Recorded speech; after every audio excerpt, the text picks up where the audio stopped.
오늘 국내 증시 양지수 모두 오름세로 거래를 마쳤습니다. 코스피는 10거래일 연속 상승하면서 최고치를 거듭 경신하고 있습니다. 네, 그렇습니다. 반도체 관세부터 원화에 대한 구두 개입, 그리고 기업들의 수주 등 다양한 소식이 있었던 오늘 우리 증시가 어떤 흐름 보였는지 정리하고 투자 포인트 짚어보겠습니다. 함께할 두 분 먼저 소개합니다. BNK 자산운용 주식운용본부 박희진 본부장, FR자산관리 길건우 대표 함께하겠습니다. 어서 오세요. 안녕하십니까. 네, 코스피 지수 상승세가 일단 대단하긴 합니다. 이게 저점에서 10거래일 연속 상승이 아니라 지금 매일매일 기록 경신하면서 10거래일 맞아요. 연속 상승이잖아요. 그래서 저는 사실 조금 무섭기도 하거든요. 네. 박희진 본부장님, 네. 사실 저 같은 개인 투자자들도 좀 있는 것 같아요. 오늘도 코스피에서 개인 투자자들 매도세도 상당했었잖아요. 1조 8천억대 네. 물량 정리를 좀 했는데, 그럼 개인 투자자들은 이제 좀 오를 만큼 올랐다라고 보는 것 같기도 해서 네. 오늘 시장 좀 어떻게 보셨을까요? 오늘뿐만 아니라 오늘 이제 장 막판에 이제 뭐 대형주 탑2가 좀 올라주면서 시장을 더 끌었던 것 같은데요. 사실 저희가 이제 한 2주 정도 지났지 않습니까? 근데 2주 정도 지난 시점에서 이제 올해를 뭐 너무 이르긴 합니다만은 돌이켜 봤을 때 첫째 주랑 둘째 주가 조금 방향성이 나뉘었지 않나라고 생각은 듭니다. 근데 네. 저희가 지금 오늘 같은 경우가 결국에는 둘째 주 흐름이 계속 이어지고 있지 않나라고 생각이 드는데요. 작년도 그랬고 올해도 그렇고 코스피 그리고 코스피 200이 훨씬 더 아웃퍼폼하는 모습을 나타내고 있습니다. 그러면 저희가 이 흐름이 왜 나타나는지를 좀 고민을 해봐야 될 것 같고요. 이런 모습이 결국에는 반도체라든지 대형주 그리고 저희가 볼 수 있는 자사주라든지 이런 모멘텀을 가지고 있는 지주 이런 업종들이 주도하는 흐름이었지 않나 생각을 하고 있어가지고요. 이런 흐름에 대해서 저희가 방향성은 계속 좀 체크를 해야 될 것 같고 개인 투자자분들께서도 사실 반도체 업종이 지금 모멘텀이라든지 아니면 이벤트가 굉장히 많이 산재를 하는 것 같습니다. 이런 모멘텀이나 이벤트들을 계속적으로 와칭하면서 가시는 게 맞지 않을까 생각을 하고 있습니다. 알겠습니다. 와, 오늘 코스피 새삼 좀 놀란 게 10일 연속 올랐는데 이 10일이 그냥 10일이 아니고 1월 2일 새해 시작하고 저도 지금 본부장님 말씀해 주시고 봤거든요. 올해 코스피는 떨어진 적이 단 한 번도 없더라고요. 그렇죠. 이렇게 쭉쭉 치고 올라갔던 건데 무엇보다 일단 코스닥이 오늘 올라서 더 기분은 좀 좋은 것 같습니다. 길건우 대표님, 네. 코스닥이 모처럼 움직인다라는 것, 오늘이 이제 시작이다. 이렇게 봐도 좋습니까? 저한테 극단적인 질문을 자주 하시는 것 같아요. 네. 시작이었으면 좋겠습니다. 네, 저도 그래요. 네, 네. 근데 이제 최근에 그 지수 자체가 이제 코스닥보다는 코스피에 조금 집중이 되고 이제 대형주 위주로 조금 가다 보니까 중소형주로 올 때가 됐는데라고 이제 대부분 그러니까요. 생각들을 하고 계셨고 오늘은 그래도 시장에 그 코스닥 상위 딱 10종목, 지금 11종목이네요, 보니까. 네. 11종목이 빨간불입니다. 아. 네, 근데 이제 이게 그대로 이제 이어질까라는 게 사실은 의문이긴 한데, 최근에 우선은 한국 증시가 올해 1월 들어서 나쁘다라는 얘기는 없는 것 같아요. 여러 가지 좋은 얘기들 많이 나오고 있고, 이제 1월 말 2월 넘어갈 때쯤 되면 항상 어떤 얘기가 나오냐면 실적 이야기가 나오는데, 사실은 전 4분기 실적 안 좋다라고 얘기 나오는 건 없거든요. 그러면 이 훈풍은 이어질 것 같고요. 하지만 이제 코스피가 너무 많이 올라왔어요. 맞아요. 곧 5천입니다. 네, 그러면 이제 앞에서 방금 전에 그 앵커님이 얘기하실 때 목소리 떨면서 이렇게 얘기를 하셨잖아요. 저희 같은 개미들한테는 살짝 부담스러운 구간이긴 합니다. 무섭다. 무서워요. 네, 무섭다 이렇게 얘기를 하시는데 그러면 코스닥으로 이게 사실은 수급이 넘어갈 수도 있는 구간이거든요. 네, 그래서 나쁘진 않고요. 이제 다만 조금 아쉬운 거는 최근에 이번 주에 원래 JP모건 헬스케어잖아요. 그러면 원래 바이오 섹터가 더 빨리 움직였어야 되는데 좀 늦어요. 네, 지금 왜 이렇게 늦냐를 생각을 해보니까 뭐 반도체, 최근에 조선, 방산 이쪽에 이제 수급이 조금 더 오면서 아직까지 바이오 쪽으로 조금 수급이 퍼지지 않는 게 보여지고 있는데 아마 이게 내일 코스닥이 괜찮고 네. 바이오 섹터가 조금 올랐다라고 하면 다음 주까지는 좋게 보셔도 될 것 같고요. 전제 조건이 2개 정도 있는 거네요. 맞아요. 코스닥이 올라가면서 그 중심에 바이오가 있어야 된다. 있어줘야 되는 구간이긴 하거든요. 맞아요. 지금 그 다른 외에는 없어요. 없어요, 뭐가. 네, 없어요. 그리고 이제 오늘 대표적으로 제일 많이 오른 건 사실은 레인보우 로보틱스입니다. 네, 그러니까 로봇의 훈풍을 야. 현대차가 쭉 가져가던 거를 이제 바톤 터치 받아서 또 다시 가지고 온 거거든요. 네, 그러니까 사실은 코스닥이 더 가려면 바이오가 더 가야 돼요. 맞아요. 네, 그래서 이거는 내일과 이제 뭐 다음 주 월요일, 화요일 수급을 한번 보시는 게 좋을 것 같고 좋아요. 하지만 지금 JP모건 헬스케어 하고 있는데 바이오 섹터에 크게 나쁜 건 전혀 뉴스가 안 나오고 있어요. 맞아요. 네, 되려 이제 좋다면 좋은 얘기들이 나오고 있지. 그래서 다음 주까지는 괜찮을 것 같습니다. 개인적으로. 좋아요. 네. 다음 주까지는 긍정적일 것 같다. 이런 코멘트를 받았는데 지금 시장에서 사실 저는 또 궁금한 건 환율입니다.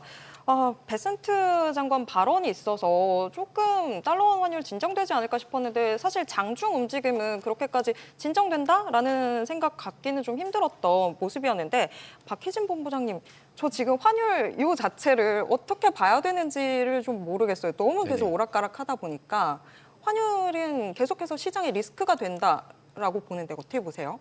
사실 저도 들어오기 직전까지 환율을 봤을 때 사실 말씀하신 미국의 베센트 재무장관이 얘기했던 그런 부분들이 전혀 워킹하지 않는다라는 부분도 고민을 했었었고요. 그리고 심지어 이제 한국은행에서 이제 기준금리 관련해서 이제 발표가 있었음에도 불구하고 사실 이제 원화가 이렇게 계속적으로 올라가는 흐름이었었기 때문에 사실 그 동일한 생각이었습니다. 근데 이제 뭐 장 마감을 보니까 그래도 조금 빠져서 끝났는데 사실 정부 측에서는 지금 굉장히 고민이 되는 구간이지 않을까라고 생각은 하고 있고요. 다만 이제 저희가 환율을 봤을 때 수출 기업 중심의 국가라는 점에서 본다고 하게 되면은 지금 현재 흐름 자체가 뭐 외국인 수급 이런 부분을 제외했을 때 실적상에서 플러스 요인은 분명히 되지 않을까 생각은 하고 있습니다. 물론 원가라든지 이런 부분을 저희가 또 고민을 해야겠지만은 그런 부분을 고민한다면은 물론 지금 한 1,470원대 언저리 수준에서의 그 환율 자체는 부담인 건 분명히 맞을 거고요. 사실 저희가 얼마 전만 하더라도 1,440원대 다시 한번 내려가 다시 올라온 거기 때문에 저희가 이런 좁은 박스권 흐름은 좀 당분간 지속될 수도 있지 않을까 생각은 하고 있습니다. 박스권 내에서의 움직임들, 환율 계속해서 좀 체크를 해봐야 될 것 같습니다. 저희가 뭐 섹터들에 대한 이야기도 해보긴 해야 되겠지만 방송하기 전에 바로 나왔던 뉴스가 네이버 관련 뉴스들 좀 체크를 해보면 좋을 것 같은데요. 네. 독자 AI 1차 평가에서 국가대표 AI. 네, 국가대표 AI 네이버와 NC가 탈락했다라는 소식이 전해지면서 네이버 주가가 좀 크게 내렸던 모습들 확인이 됐는데 맞습니다. 자, 길건우 대표님, 네. 네이버는 사실 AI가 그래도 좀 믿을 구석이다. 우리가 그렇게 좀 봤었는데 이 그것밖에 뉴스. 없었는데. 그래서 지금 이게 너무 많이 떨어진 거 아닌가 싶어요. 뭐 조금 더 떨어지지 않을까라고 이제 조심스럽게 이제 생각을 한번 해보고요. 왜냐하면 이제 네이버 같은 경우에는 사실은 그 AI 이야기가 항상 나올 때마다 우리에겐 네이버가 있다 이거였거든요. 왜냐하면 어찌됐건 유저 수도 굉장히 많고요. 대부분의 우리나라의 검색 시장에서 거의 혼자 다 하고 있기 때문에 여기서 야 한국어 관련된 걸로 이걸 이렇게 못해라는 건 사실은 말이 안 되는 조건이었는데 이번에 이제 탈락하면서 조금 충격적이었다라고 생각을 하시면 좋을 것 같고 사실은 NC는 어느 정도는 예상은 했을 거예요. 네. 그러니까 5파전에서 예를 들면 이제 네이버, 그다음에 NC, 그다음에 SK텔레콤, LG, 그다음에 업스테이지였잖아요. 그러면 여기서 1차는 사실은 다 생각했을 겁니다. NC와 업스테이지 네, 생각을 하셨을 텐데 네이버 떨어지니까 충격, 반대로 업스테이지 나오면 올라갔어요. 이거 뭐지? 네, 이게 비상장사니까 더 아쉬워. 그쵸. 네.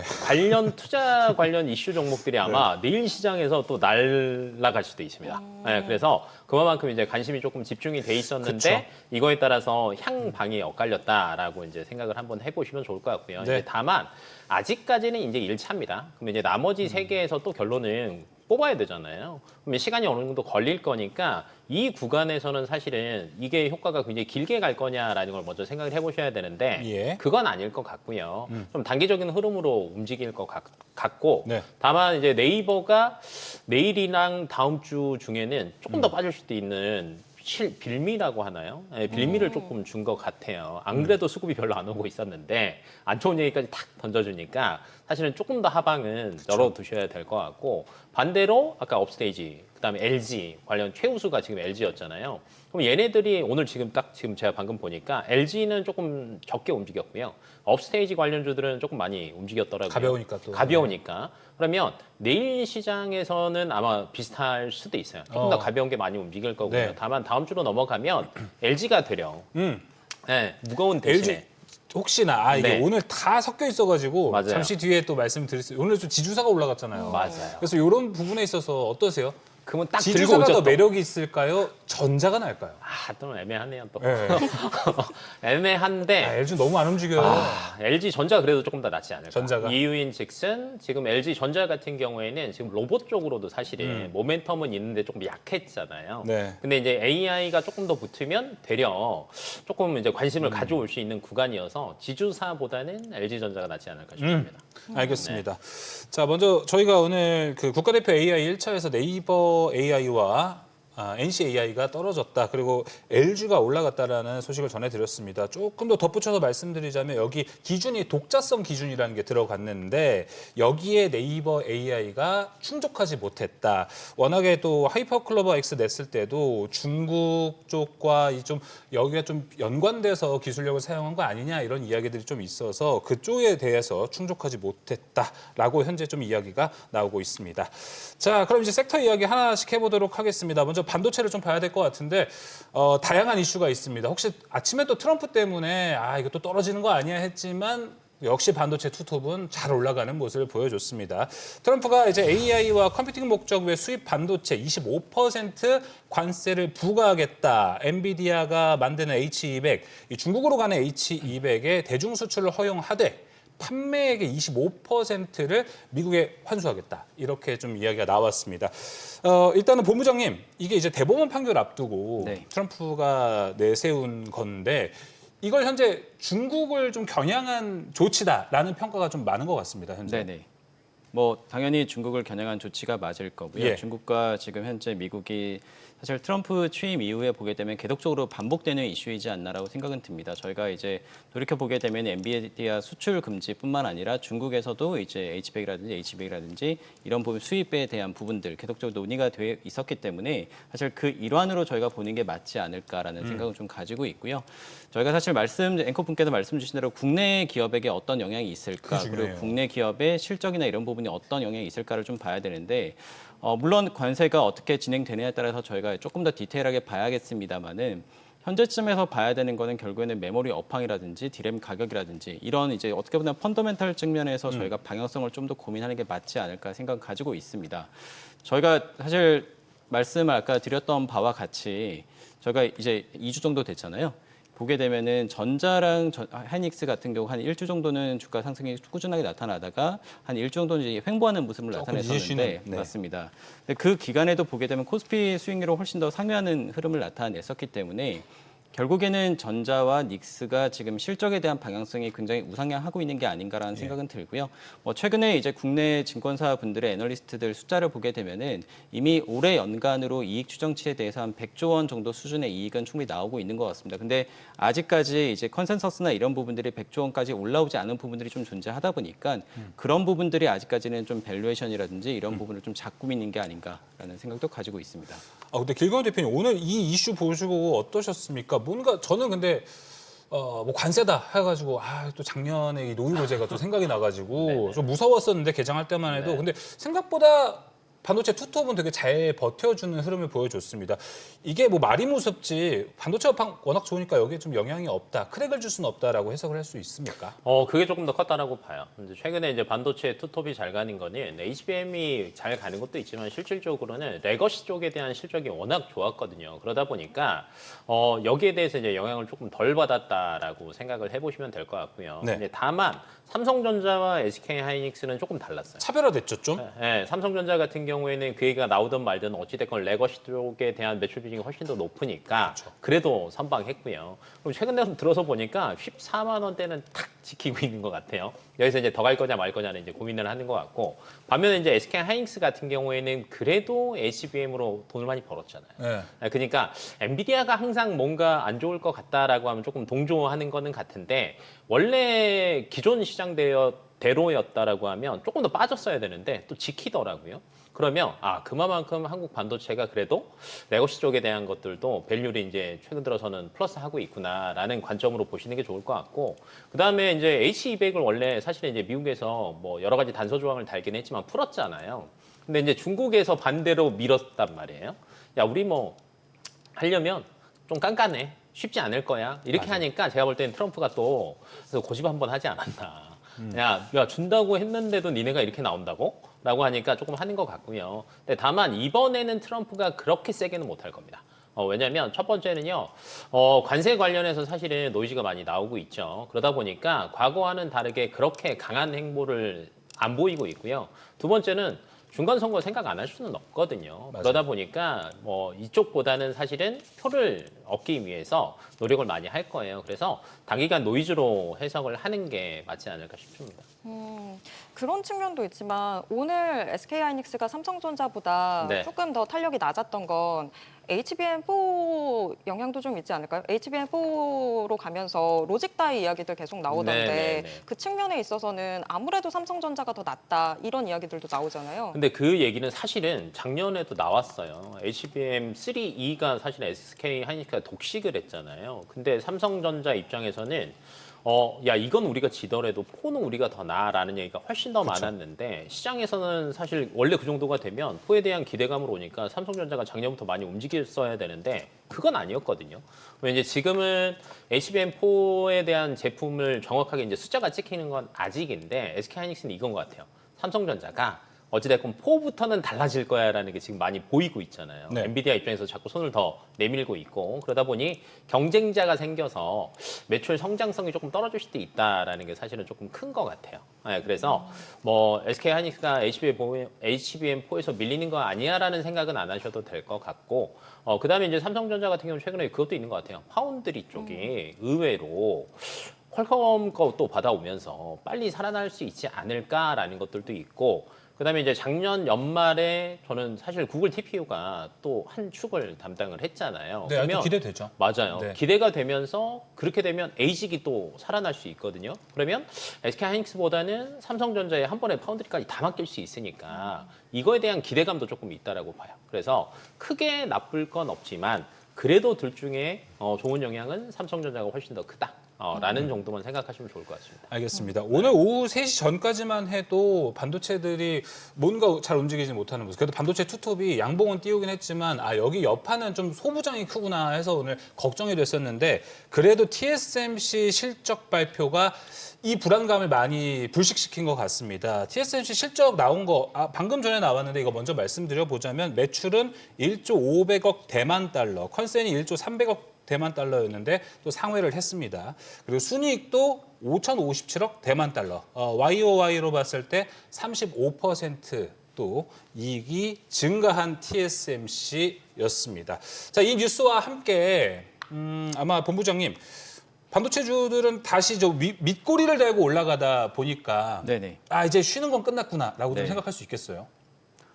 그렇죠. 사실 저희가 기다리고 있는 게 TSMC 실적도 있습니다만은 이제 아직까지 하이닉스가 실적 발표를 하지 않았고요. 네. 그리고 이제 삼성전자 같은 경우에도 잠정 실적을 발표했습니다만은 컨퍼런스 콜이 아직 진행되지 않았습니다. 그래서 저희가 지금 시장에서 기다리고 있는 부분들이 SK 하이닉스와 삼성전자의 컨퍼런스 콜에서 사실 이미 지나간 실적보다는 향후에 어떤 전망을 내놓을 것인가, 그리고 이제 향후에 캐펙스라든지 이런 부분들에 대해서 어떤 그림을 그려줄 것인가에 대한 이제 기다리고 있다라고 좀 말씀을 드려야 될 것 같고요.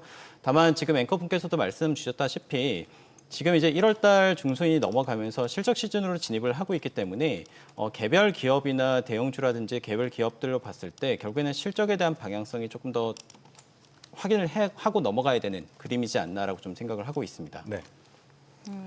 아직은 좀 더 확인을 해봐야 된다. 근데 지금 요 아이디어에서 지금 순간 들었던 생각이 엔비디아는 어쨌거나 정치적 리스크가 좀 계속되고 있고 TSMC라고 하는 제조 쪽은 지금 계속해서 신기록이 나오고 있는 상황인데 사실 지난해 3분기에도 이미 한번 사상 최대 순이익을 달성했는데 한 개 분기 만에 또 실적을 기록을 새로 쓴 거다 보니까 혹시 이제는 좀 제조 측면이 더 많은 패권들 어떤 힘들을 가져가는 게 아닌가. 그래서 반도체 요 포트폴리오 안에서도 우선순위들을 좀 조정해봐야 되는 건 아닌가 하는 생각도 들거든요. 본부장님, 제가 지금 생각한 게 혹시 맞을까요? 반도체 포트폴리오 안에서의 어떤 네네. 순위 재분배 저희가 해외 주식 미국 시장 쪽에 상장되어 있는 기업들 주가 흐름을 보더라도 말씀하셨던 부분들이 일정 부분 반영되고 있지 않나 생각을 하고 있습니다. 최근에 사실 이제 저희가 미국 주식 쪽에서의 흐름을 보게 되면은 메모리 쪽 이제 레거시 메모리 쪽 업체들의 기업 주가가 훨씬 더 조금 더 우상향하는 모습을 나타냈지 않나 생각을 하고 있고요.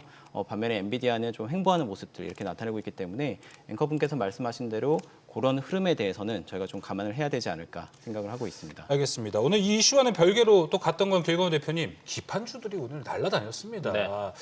이게 이 안에서 사실 우리가 좀 걱정이 됐던 거는 심택이 얼마 전에 한번 급락을 또 한 게 있어서 여기 간의 이익 성장이 좀 어려워졌나라고 좀 우려하셨던 분들도 있을 것 같은데 다른 소부장보다 기판주들은 강했습니다. 이게 좀 시사하는 의미가 있다고 보세요? 저희가 딱 저번 주에 이 질문 받았던 것 같아요. 반도체 잘 가는데 기판이 다 봐야 되냐? 목요일마다 기판이 뭐가 있네요. 그 뭐 있네요. 예. 그래갖고 이제 소부장 쪽에서는 뭘 봐야 되냐라는 거에서 사실은 이제 기판과 후공정 맞습니다. 단을 얘기를 했던 것 같은데 어쩔 수가 없는 게 이제 전공정 단이 다 좋지는 않거든요. 캐펙스를 올리더라도 삼성전자, SK하이닉스가 그렇게 공격적으로 증설을 하지 않아요.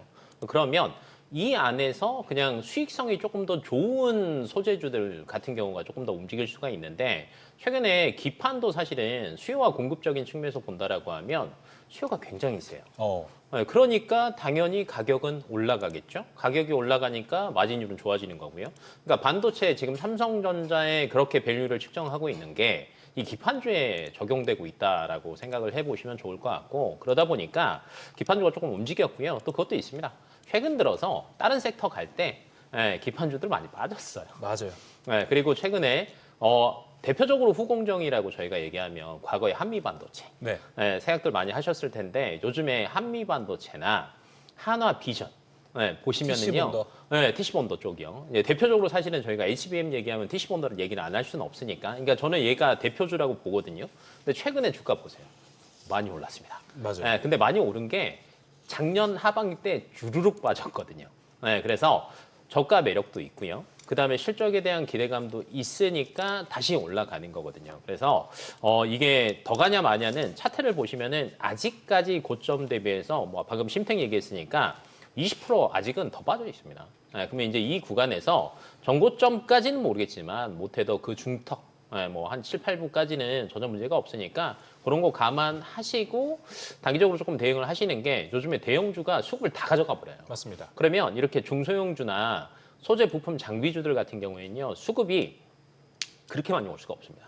그러면 장기 보유보다는 차트 보시면서 단기 트레이딩 전략이 저는 맞을 것 같아요. 그런 쪽으로는 좀 최근에 빠졌던 심택이 더 매력적인가요? 왜냐하면 심택이 오히려 맞아요. 차트가 무너져서 이거 망가졌냐? 대세가 아닌가 보다. 코리아 서킷이나 대덕전자가 낫겠다라고 생각하시는 분들이 있는데 오히려 올라가는 폭을 보자면 심택이 더 매력적인 거예요? 가격적인 매력을 보자라고 하면 심택이 저는 더 나은 것 같아요. 방금 전에도 이제 차트 뭐 장비주랑 기판주랑 본다라고 하면 대덕전자에 대비해서도 저가 매력도도 충분하고요. 여기서 이제 사실은 차트가 깨졌다라고 하기에는 조금 애매한 구간인 게 121선 아래는 안 갔습니다.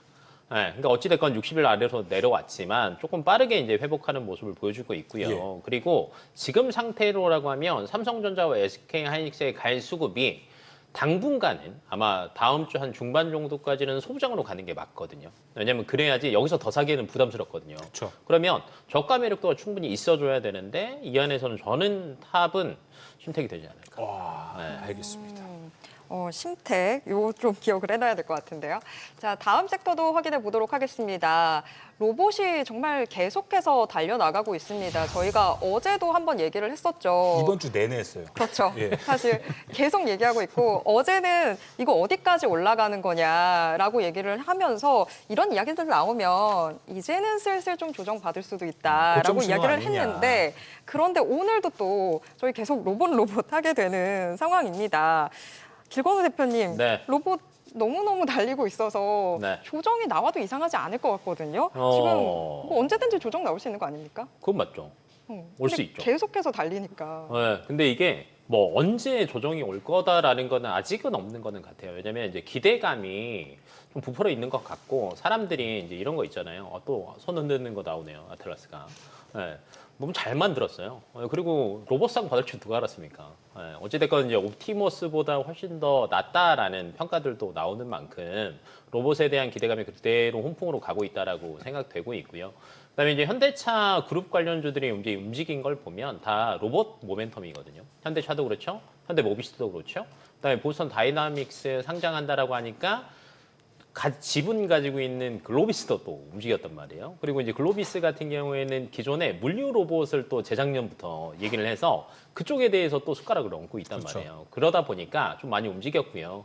근데 이제 현대차 그룹주들이 조금 많이 움직였는데 의외로 삼성전자의 대표적인 레인보우 로보틱스는 또 못 갔어요. 근래 들어서. 맞습니다. 그러니까 좀 키 맞추기가 나온 거예요. 그러면 이제 여기에서 사실은 좀 더 가냐 마냐를 이제 시장에서는 고민할 수밖에는 없는데 그렇다라고 해서 급락이 나올 것 같지는 않고 네. 그냥 이 상태로 그냥 조금씩 야 요거 좀 더 가냐 저거 그러니까요. 조금 더 가냐 하는 게 저는 한 일주일 예. 정도는 지속이 될 것 같아요. 그러면 이제 이게 사실 저희가 수익을 생각 안 할 수는 없으니까 그쵸. 예를 들면 한 현재 쭉 보유해서 한 달 뒤에 수익률을 보는 거랑 아니면 한 일주일 정도 뒤에 차익 실현해서 수익률을 보는 거를 비교를 해보신다라고 하면 저는 차라리 한 일주일 정도 뒤에 차익 실현하시고 그걸로 또 다른 섹터를 한번 보시는 게 훨씬 더 수익률을 챙기기에는 조금 더 좋지 않을까 싶고요. 맞습니다. 그렇다라고 해서 로봇 섹터가 끝난 건 아닙니다. 왜냐하면 조정이라는 게 한 번은 와야 되는 구간이에요. 그러면 이제 못해도 실적 시즌까지 포함한다라고 하면 한 달 정도는 관심이 조금 소홀해질 수도 있습니다. 그러면 이때 조금 빠질 때 또 다시 한 2월 말 정도 되겠네요. 명절 지나고 나서 네. 그때를 또 다시 노려보신다라고 하면 재밌을 것 같아요. 맞아요. 저희가 어제 매일 지금 로봇 이야기 하다 보니까 어제 나왔던 이야기와 좀 겹치는 것 같습니다. 네. 이렇게 좀 과도하게 올라갈 때보다는 잠시 또 쉬어갈 때 실적 시즌이 아마 그때일 것 같은데 실적 시즌 쯤에 한번 담아보고 그다음에 다시 올라갈 때를 기다려보는 건데 본부장님 입장에서는 자산 운용 관점에서 지금 로봇 섹터 자체를 좀 어떻게 평가하실지 궁금합니다. 좀 네. 정말 솔직하게 이야기해서 로봇주의 랠리 좀 과하지 않나? 이런 생각도 하시나요, 혹시? 뭐 이게 저희가 로봇주를 먼저 말씀드리기 전에 주식 시장이라는 게 어떻게 보면 꿈과 희망을 또 가지고 미래 성장 가치를 당겨서 이제 주가에 맞습니다. 반영을 한다라고 생각을 하고 있는데 그런 부분들을 감안한다고 하게 되면 말씀 주시대로 이제 구간별에 있어서 등락은 불가피하다라고 생각이 듭니다. 저희가 사실 뭐 양자라든지 로봇이라든지 일부 이제 아직까지 수익 창출을 하지 못하고 있는 기업들을 보게 되면은 사실 EPS라든지 이런 부분이 없기 때문에 사실 구간별로의 이제 등락은 있을 수밖에 없다라고 생각을 하고 있고요. 다만 이제 저희가 그 미래 가치 이번 CES에서 어떻게 본다면은 로봇이라는 게 가장 핵심적으로 나왔던 이슈이지 않나 생각을 하고 그렇죠. 있어서 그런 방향성에 대해서는 저희가 계속적으로 좀 긍정적으로 볼 수 있는 포인트도 있다라고 생각을 하고 있습니다. 충분히 긍정적으로 볼 수 있습니다. 저도 길건호 대표님 오늘 사실 로봇주들이 평소처럼 올라간 거면은 네. 좀 너무 과하다라고 이야기하고 조심해야겠습니다, 여러분. 이렇게 방송을 멘트를 좀 준비를 했었습니다. 오. 근데 마지막에 제가 오늘 수급을 좀 늦게 봤거든요. 네. 근데 오늘 외국인 수급 많이 들어왔잖아요. 네. 외국인이 오늘 제일 많이 산 게 레인보우 로보틱스고 네. 로보티즈, 한국 PIM. 로봇주들이 사실 그동안 우리나라의 로봇주들을 많이 안 샀거든요. 네. 근데 외국인이 이 가격에도 산다라는 거는 좀 더 길 수 있겠구나 생각이 좀 들기도 하네요. 그러니까 방향성은 다들 우상향은 맞는 거는 같아요. 그러니까 외국인들이 사실은 뭐 최근 들어서 국내 시장에서 거의 제가 알기로는 5일 정도 최근에 팔았고 오늘 조금 이제 산 그러니까요. 거잖아요. 그래서 금액으로 따지면 그렇게 크지는 않지만 어찌됐건 그래 한국에 로봇도 있어. 라는 관점을 조금 이제 부각이 되는 것 같고요. 예. 근데 이제 추가적으로 본다라고 하면 그 외국인들이 더 많이 산 거는 사실은 원전 관련 쪽을 더 많이 사기는 했어요. 오늘 전반적으로 순매수 상위를 본다라고 하면. 네. 그래서 로봇이 1번은 아니다. 하지만 지금 1번인가요? 예, 레인보우 로보틱스를 외국인이 오늘 1,470억 원. 잘 제일 많이 샀습니다. 그럼 어찌됐건 이제 방향성은 좋게 보고 있다. 근데 원전도 좋아요. 원전도 좋아요. 중요합니다. 근데 이제 아까 방금 얘기했던 것처럼 사실은 고점 부담은 분명히 있어요. 그러면 누가 먼저 터냐 이거거든요. 그리고 오늘 또 로봇이 사실은 막 두 자릿수 가는 종목들이 있잖아요. 아까 휴림도 그랬죠. 다른 몇몇 종목들이 그랬는데 원래 요 정도면 사실 과열 구간이라고 말이 나올 때예요. 그러면 차익 실현은 항상 대비는 조금 하셔야 되는 게 맞을 것 같고 그리고 이제 시기상으로 사실은 저희가 그 매일매일 이벤트들이 굉장히 많잖아요. 네.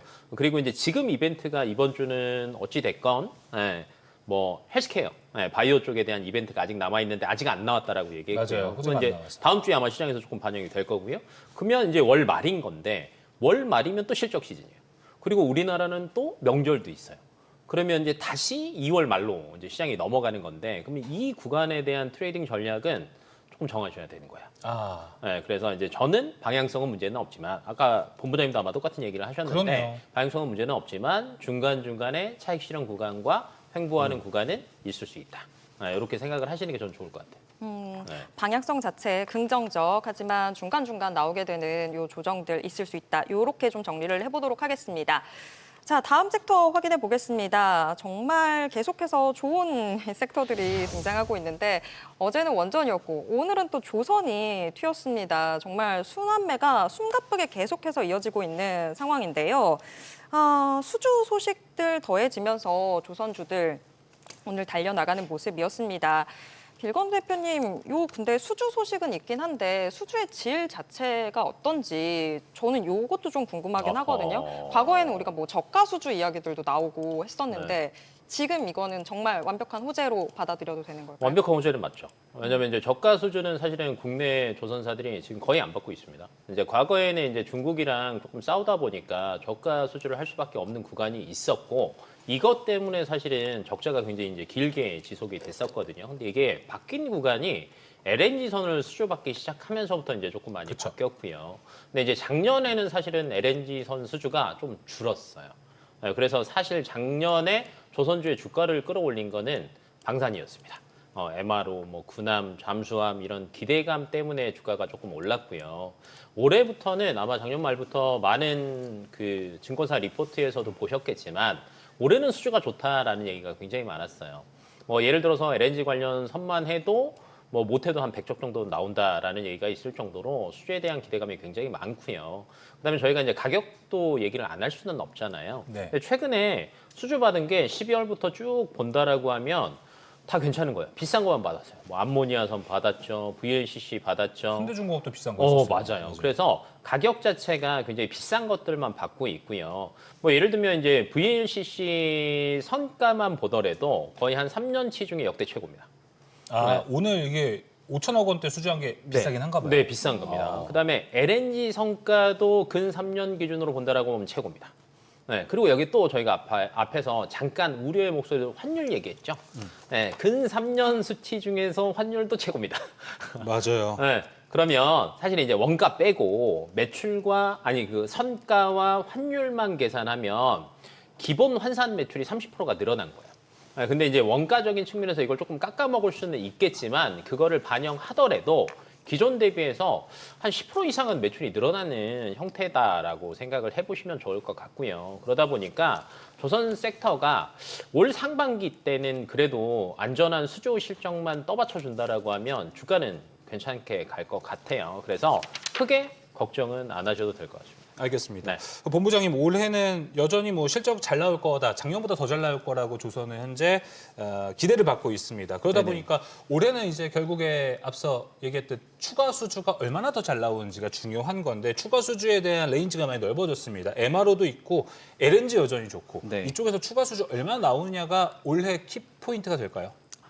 당연히 그럴 거라고 생각하시는 게 맞을 것 같고요. 저희가 사실 작년에 좀 고민을 해보게 되면은 조선주들이 조금 맥이 없었지 않나, 힘이 없었지 않나라고 생각이 듭니다. 근데 그 가장 큰 이유가 연초에 이제 수주에 대한 기대감이 굉장히 높아졌다가 맞아요. 저희가 중간에 가면서 수주에 대한 기대감이 좀 낮아지는 흐름이 나타났었기 때문이다라고 생각을 하고 있고요. 제가 기억하기로 작년에 아마 이제 조선사들을 합쳐서 LNG선 관련해서 저희가 보게 되면은 대략 한 30척 초반 정도를 받았던 걸로 기억을 하고 있습니다. 근데 그 중에서 현대중공업이 아마 LNG선에 대한 수주가 없었던 걸로 기억을 하고 있고요. 근데 저희가 올해 들어서 보게 되면 현대중공업이 이미 4척을 LNG선에서 받았습니다. 근데 저희가 그러면 이렇게 봤을 때 아까 이제 대표님께서도 말씀을 주신 것 같이 저희가 수주에 대한 흐름 자체가 뭐 환도 어쨌든 간 플러스 요인이라고 작용을 할 거고요. 그리고 저희가 이제 과거에 받았던 수주들보다는 고가, 결국에는 성과가 높은 선박에 대한 수주를 받고 있는 것도 맞다라고 생각이 듭니다. 그러면 저희가 이제 올해 연간으로 봤을 때 아직 올해 연간에 대한 전망치들은 이번 4분기 실적 발표 때 아마 나오지 않을까라고 생각을 하고 있는데요. 이런 부분들을 봤을 때는 저희가 방향성에 대해서 또 다르게 이제 긍정적인 기대감을 가져볼 수 있는 시점은 분명히 맞다라고 생각을 하고 있습니다. 올해도 좋은 조선. 네네. 우린 또 이렇게 볼 수 있을 것 같습니다. 자, 그럼 이제 지주사와 증권사에 대한 이야기도 같이 한번 나눠보면 좋을 것 같습니다. 상법 개정 얼마 안 남았죠. 그리고 이제 어제 주 한화가 인적 분할을 단행하면서 지주사들까지 좀 강세가 이어졌습니다. 작년에 우리가 상법 개정 기영에 보면요, 지주사들 상승 랠리가 생기면 이게 그래도 한 달은 거의 갔던 걸로 제가 기억을 합니다. 개인 투자자들이 근데 또 접근하기는 또 어려운 종목과 섹터다 보니까 어려우실 것 같습니다. 길거 대표님 보셨을 때 지주사들의 상승세 이번에도 좀 길어질 것 같으신가요? 저는 결론부터 얘기하면 그렇게 길 것 같지는 않아요. 이번엔 잠깐 반짝. 반짝이 좀 애매하긴 한데 적당히 일주일. 일주일 코스. 일주일이지 코스 길어봤자 일주일 이유인즉슨 다른 데가 볼 게 너무 많습니다. 그러니까 시장에서 볼 데가 없을 때는 그런 게 생기면 사실은 흐름이 조금 길게 가요. 그러니까 성장하는 데 더 돈이 많이 간다. 네, 근데 이제 지금은 상반기만 딱 볼까요? 주도 섹터 뭐 있을까요? 라고 하면 너무 많아요. 반도체 있죠? 네, 방금 저희가 조선 얘기했죠. 실적 전혀 문제 없어요. 그렇죠. 방산 요새 트럼프 때문에 더 잘 갑니다. 네. 그 수주잔고 또 역대 최고치입니다. 그리고 여기에 로봇 들어왔죠. 그다음에 금리 인하 얘기하니까 바이오 섹터 있어요. 그리고 요즘에 또 스페이스X 때문에 중간중간에 우주 얘기 계속 나옵니다. 벌써 6개. 그러니까 갈 게 너무 많다라는 거죠. 그러다 보니까 뭐 상법 기대감들도 있고 그다음에 이제 여러 가지 뭐 메인 이슈들도 있지만 이 지주사들보다는 사실은 다른 섹터가 훨씬 더 매력적이라는 거죠. 그래서 저는 조금은 짧게 대응하시는 게 저는 이제 맞을 것 같아요. 개인적으로는. 알겠습니다. 근데 뭐 최근에는 지주사도 지주사지만 가지고 있는 자회사들이 너무 매력적이라서 맞아요. 올라갈 수 있는 맞아요. 지주사들이 좀 있잖아요. 긍정적으로 보시는 지주사가 좀 있습니까? 이게 그것도 있지만 과거에 이제 이게 저희가 사실은 아무리 가지고 있는 재료가 좋아도 야 우리나라 지주사는 왜 그럴까라는 생각을 사실은 그 이쪽 업계에 있으신 분들은 다 하실 겁니다. 왜냐하면 너무 평가를 제대로 못 맞아요. 받아요. 그러면 여기에서 우리나라 지주사의 특징은 뭐냐면 무조건 이슈가 되는 종목을 가지고 있어야 돼요. 그럼 이제 지금은 다 로봇 가지고 있어야 되고요. 네. 네. 아니면 그 뭐라고 지분 관련해서 이제 최근 들어서 이제 인적 분할 하나에서 또 나왔잖아요. 그러니까 그렇게 이슈가 되는 걸 꼭 가지고 있어야 돼요. 그러면 이제 최근에 하나가 인적 분할 얘기가 나왔으니까 그러면 그 다음은 누굴까라고 생각을 하셔야 되는데 사실은 삼성도 해야 되거든요. 네, 그러면 의외로 이제 삼성전자 같은 경우는 최근에 많이 올랐으니까 그 아래 또 다른 종목들이나 네, 아니면 요새 이제 또 LG 아까 저희 앞에서 잠깐 이야기했던 그쵸. 것처럼 너무 관심 못 받고 있어요. 그러면 이 친구들 아니면 작년 패턴처럼 다시 두산으로 갈 거냐라고 생각하실 수도 있는데 이거는 사실은 시장에서 선택하는 거라서 뭐가 맞을지는 저는 개인적으로는 모르겠고 네. 만약에 그래도 골라본다라고 하면 저는 삼성 쪽을 보시는 게 낫지 않을까. 물산밖에 없죠. 그렇죠. 네, 왜냐면 최근에 물산이 관심이 너무 없었어요. 지금 물산 여기 있어요. 네, 근데 관심이 없었음에도 불구하고 거기 있었거든요. 근데 수급이 갑자기 붙으면은 또 더 달라질 수도 있거든요. 그래서 만약에 이제 이 안에서 넥스트 누구냐? 라는 관점으로 보신다라고 하면 다른 애들보다는 의외로 얘가 재밌을 수도 있을 것 같습니다. 삼성물산도 네. 지주사도 지주사인데 증권주들도 지금 시장 자체가 좋다 보니까 그러니까요. 증권주들도 함께 좀 오르는 모습 나타나는데 예전 같았으면 이게 주식시장 오르니까 증권주 같이 간다. 여기서 끝났을 것 같긴 한데 자, 본부장님 근데 지금 증권주 안에서도 보면 자사주 좀 많이 보유한 종목들이 네네. 같이 가다 보니까 증권주 투자도 그냥 단순히 테마가 아니라 네. 요 상법 개정안 이슈랑 같이 맞물려서 같이 좀 챙겨보는 전략 어떻게 보세요? 당연히 말씀하신 대로 이제 이거는 증권주에 국한되는 부분은 아닐 것 같고요. 모든 기업들이 자사주를 얼마나 가지고 있느냐, 그리고 이제 이 부분에 대해서 얼마만큼 소각에 대한 의지가 있느냐, 그렇죠. 이런 부분들을 좀 봐야 되지 않을까 생각은 하고 있고요. 저희가 증권주 같은 경우에 작년 연간으로 봤을 때 정말 역대급 실적을 이제 했던 것 같습니다. 그렇죠. 근데 저희가 그 부분을 본다고 하게 되면은 물론 거래 대금에 대한 부분도 분명히 있을 건데 저희가 최근에 보게 되면 IMA 사업이라든지 발행어음 사업이라든지 이런 부분들이 이제 개별 기업단에서 실적으로 플러스되는 요인들이 분명히 발생을 하고 있기 때문에 결국에는 실적을 가지고 끌어올리는 모습들 그리고 거기다가 더해서 이제 증권 시장에 대한 부분들 그리고 마지막으로 말씀하셨던 자사주에 대한 부분들 그렇죠. 이런 부분들이 같이 복합적으로 발생하고 있는 게 아닌가 생각을 하고 있습니다. 또 근데 자산 운용이 있으시니까 ETF도 좀 많이 수익이 나지 않았을까요? ETF도 당연히 수익이 날 거고요. 올해는 다만 엄청 났을 이제 거라고 ETF 같은 하던데요. 경우는 이제 그 규모의 경제가 일단 뭐 필요한 부분이 있기 때문에 분명히 있다라고 생각은 하고 있습니다. 네, 알겠습니다. 자, 오늘도 아주 빠르게 다양한 섹터들 이야기 최대한 디테일하게 좀 나눠봤습니다. 증시 인사이트 여기서 마무리하겠습니다. 두 분 오늘 말씀 고맙습니다.